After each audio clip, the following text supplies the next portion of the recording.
তৎকালীন যুগের লোকেরা, তাদের অনুসারীরা আল্লাহ কি বলেছেন সেটা দেখার আগে তারা প্রাধান্য দিত তাদের আলেমরা কি বলেছে। এই জন্য কোরআন মাজিদে সূরা তাওবার মধ্যে আল্লাহ সুবহানাহু ওয়া তাআলা এদের ব্যাপারে স্পষ্ট বলেছেন যে অবস্থা এমন দাঁড়িয়েছিল যে আমি আল্লাহকে বাদ দিয়ে ওদের ধর্মযাজকদেরকে ওরা প্রভু বানিয়ে বসেছিল। চিৎকার দিয়ে বলেন নাউযু বিল্লাহি মিন যালিক।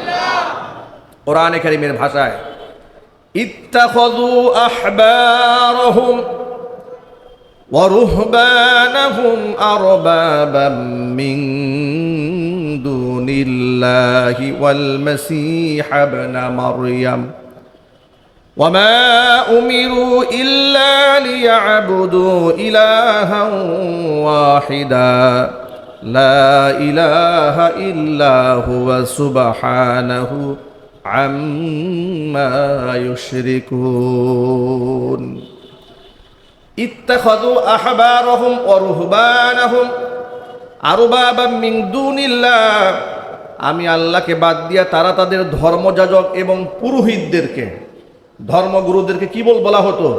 পুরোহিত। এই পুরোহিতদেরকে, ধর্মযাজকদেরকে আরবাবাম মিন দুনিল্লাহ, আল্লাহকে বাদ দিয়ে তারা রব বানিয়ে বসেছিল। ওয়াল মাসীহ ইবনে মারইয়াম, এবং হযরতে মারিয়ামের ছেলে ঈসাকেও তারা আমি আল্লাহর পরিবর্তে রব বানিয়ে বসেছিল। অথচ ওয়ামা উমিরু ইল্লা লিয়াবুদু ইলাহা ওয়াহিদা, অথচ তাদেরকে শুধুমাত্র কেবলমাত্র নির্দেশ দেওয়া হয়েছিল তারা যেন একমাত্র আমি আল্লাহর একচ্ছত্রভাবে গোলামি করে, দাসত্ব করে। কিন্তু আমি আল্লাহকে বাদ দিয়ে ওরা ধর্মগুরুদেরকে রব বানিয়ে বসেছিল। চিৎকার দিয়ে বলে নাউজুবিল্লাহ। ধর্মগুরুরা সত্যকে কি করে লুকিয়ে রেখেছে শোনেন ইতিহাস। আল্লাহ পাক বলেন আল্লাযীনা আতাইনাহুমুল কিতাবা ইয়ারিফুনাহু কামা ইয়ারিফুনা আবনাআহুম ওয়া ইন্না ফারীকাম মিনহুম লায়াকতুমুনাল হাক্কা ওয়া হুম ইয়ালামুন। ও আমার হাবিব, আল্লাযীনা আতাইনাহুমুল কিতাব, যাদেরকে আমি আপনার পূর্বে কিতাব দিয়েছিলাম, যেমন যাদের উপর তাওরাত দিয়েছিলাম, ইনজিল দিয়েছিলাম, জাবুর দিয়েছিলাম, আপনার কথা আমি এভাবে সুস্পষ্ট করে সেই কিতাবের মধ্যে বর্ণনা করেছিলাম। ওই কিতাবের পণ্ডিত যারা, আলেম যারা, যারা ওই কিতাবের পাঠক ছিলেন, তারা আপনাকে দেখে এমনভাবে চিনতে পারবে যেভাবে তারা নিজের সন্তানকে চিনতে ভুল না করে। সুবহানাল্লাহ বলেন। একটা অন্ধ মা তার সন্তান চিনতে কষ্ট হয়, বলেন আপনারা? মা যদি অন্ধ হয়, অন্ধ মায়ের কি তার নিজের সন্তান চিনতে কষ্ট হয়? একটা বাবা নিজের সন্তানকে চিনতে কারো কষ্ট হবে? কষ্ট হবে না। আল্লাহ বলছেন আমার নবীকে পূর্বের কিতাব যাদেরকে দেওয়া হয়েছে তারা এমনভাবে চিনবে যেভাবে কামা ইয়ারিফুনা আবনাআহুম, ওরা নিজের সন্তানদেরকে চিনে। এত কিছু সুস্পষ্ট বর্ণনা করার পরেও ওয়া ইন্না ফারীকাম মিনহুম, তাদের মধ্য থেকে একদল লায়াকতুমুনাল হাক্কা ওয়া হুম ইয়ালামুন, জেনে শুনে আমার নাযিলকৃত বিধানকে তারা লুকায়ে রাখত। আল্লাহ পাকের বিধান যারা লুকিয়ে রাখে দুনিয়ার স্বার্থে, মানুষের সামনে বলে না, আল্লাহ পাক তাদের ব্যাপারে ভয়াবহ শব্দ উচ্চারণ করেছেন। আমি আপনাদেরকে যথার্থে বলছি, যদিও এই আয়াতটি নাজিল হয়েছে একটা প্রেক্ষাপটে, সূরা বাকারার মধ্যে যারা আল্লাহর আয়াতকে গোপন করত মানুষের কাছ থেকে, তাদের ভয়াবহ পরিণতির কথা বলতে গিয়ে আল্লাহ বলছেন ইন্নাল্লাযীনা ইয়াকতুমুনা মা আনজালনা মিনাল বাইয়িনাতি ওয়াল হুদা মিন বা'দি মা বায়্যানাহু লিন-নাসি ফিল কিতাব উলাইকা ইয়ালআনুহুমুল্লাহু ওয়া ইয়ালআনুহুমুল লাঈনুন। ইন্নাল্লাযীনা ইয়াকতুমুনা, নিশ্চয় যারা লুকিয়ে রাখে, মা আনজালনা মিনাল বায়্যিনাতি ওয়াল হুদা, আমি যেই সমস্ত হেদায়েতের বর্ণনা এবং সুস্পষ্ট বর্ণনা যা কিতাবের মধ্যে নাযিল করেছি, ওই বিধানগুলো মানুষের কাছ থেকে যারা লুকিয়ে রাখে, মানুষের সামনে বলে না, উলাইকা ইয়ালআনুহুমুল্লাহ, এদের উপর আমি আল্লাহ পাকের লানত, ওয়া ইয়ালআনুহুমুল লাইনুন, গোটা জগৎবাসীর লানত ওই সমস্ত আলেমদের উপরে যে আলেমরা দুনিয়ার স্বার্থে আমার আয়াতগুলাকে লুকায় রাখে, মানুষের সামনে প্রচার করে না। জোরে কর নাউজুবিল্লাহ। কোরআন মাজিদের ইলমের চর্চা সমাজে যত বেশি হবে, সমাজ তত বেশি আলোকিত হবে।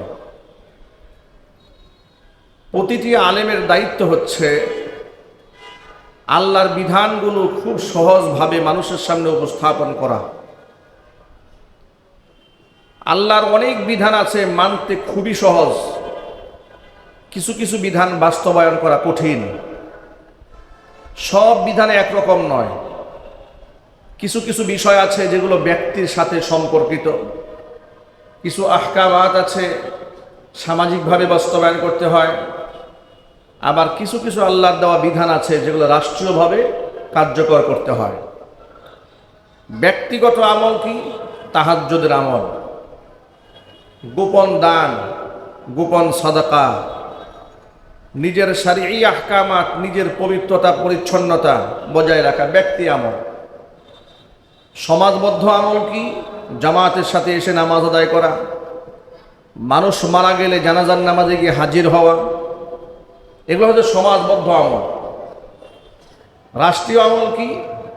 রাষ্ট্রীয় আমল হচ্ছে কোনো ব্যক্তি চুরি করেছে, রাষ্ট্রের কাছে তার বিচার যাবে, কোরআনের আইন অনুযায়ী রাষ্ট্র তার হাত কেটে দেবে।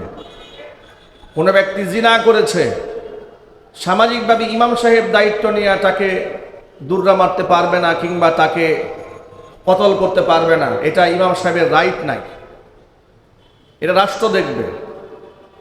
সুতরাং ইসলামের সমস্ত আহকামাত যখন সর্বস্তরে বাস্তবায়িত হবে, তখন ইসলামের পরিপূর্ণ সুফল একটা জাতি ভোগ করতে পারবে। ঠিক কিনা বলেন? আমরা যেখানে ইসলামকে যতটুকু পালন করেছি, ততটুকু সুখ এবং সমৃদ্ধি আমরা অর্জন করতে পেরেছি। যিনি ইসলামকে যতটুকু ছেড়েছে, পরকালীন হিসাব তো পরের কথা, দুনিয়াতেই তিনি তত মুসিবতের সম্মুখীন হয়েছেন। নবী করিম সাল্লাল্লাহু আলাইহি ওয়াসাল্লামের উপর যখন কোরআন শরীফের আয়াতগুলো নাজিল হলো, তখন আল্লাহর নবীর ব্যাপারে পূর্বের কিতাবে যে ভবিষ্যৎবাণীগুলো দেওয়া ছিল, সেই ভবিষ্যৎবাণী অনুযায়ী যে কোনো তাওরাত ইনজিলের আলেম যে কেউ দেখেই নবী করিম সাল্লাল্লাহু আলাইহি ওয়াসাল্লামকে চিনে ফেলতে পারত। এত বেশি রাসূল সাল্লাল্লাহু আলাইহি ওয়াসাল্লাম সম্পর্কে পূর্বের কিতাবে আলোকপাত করা হয়েছে। কিন্তু রহস্যজনক এবং দুঃখজনক বাস্তবতা ছিল, তারা দুনিয়ার স্বার্থ হাসিলের লক্ষ্যে আল্লাহ রসুলকে অস্বীকার করেছে। শুধু অস্বীকার করে নাই, রসুল পাক সাল্লাল্লাহু আলাইহি সাল্লামের উপর নাজিলকৃত বিধিবিধান নিয়ে তারা তামাশা করেছে।